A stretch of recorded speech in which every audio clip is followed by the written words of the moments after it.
Setelah mengkonsumsi sosis dan nugget dari kantin sekolah, belasan siswa SD Negeri 2 Abuan, Kabupaten Bangli keracunan.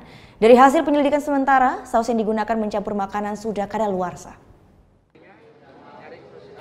Belasan siswa Sekolah Dasar Negeri 2 Abuan, Kecamatan Susut, Kabupaten Bangli terpaksa dilarikan ke rumah sakit. Siswa-siswa ini diduga keracunan makanan yang sebelumnya mereka beli dari kantin sekolah saat jam istirahat. Mereka mengeluhkan pusing, mual, dan muntah setelah 1 jam sebelumnya sempat mengkonsumsi sosis dan nugget yang dicampur dengan saus. Meski demikian, peristiwa ini tidak menimbulkan adanya korban jiwa. Sosis sampai semalam itu langsung gimana? Mual. Terus semua pusing. Berapa banyak teman-teman yang mau sosis? Belinya di mana? Kantin sekolah.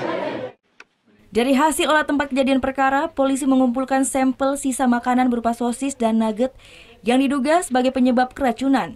Selain itu, polisi juga mengumpulkan sampel muntahan para siswa.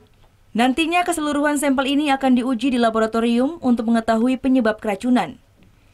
Dari hasil penyelidikan sementara, saus yang digunakan untuk mencampur makanan ini tidak mencantumkan tanggal kadaluarsa. Lanjut yang pertama nanti, kami sudah periksa ini saksi-saksi yang mengetahui tentang makan ini. Perkara ini akan dilimpahkan ke Polres Bangli. Saat ini kasus keracunan makanan akan dilimpahkan ke Polres Bangli.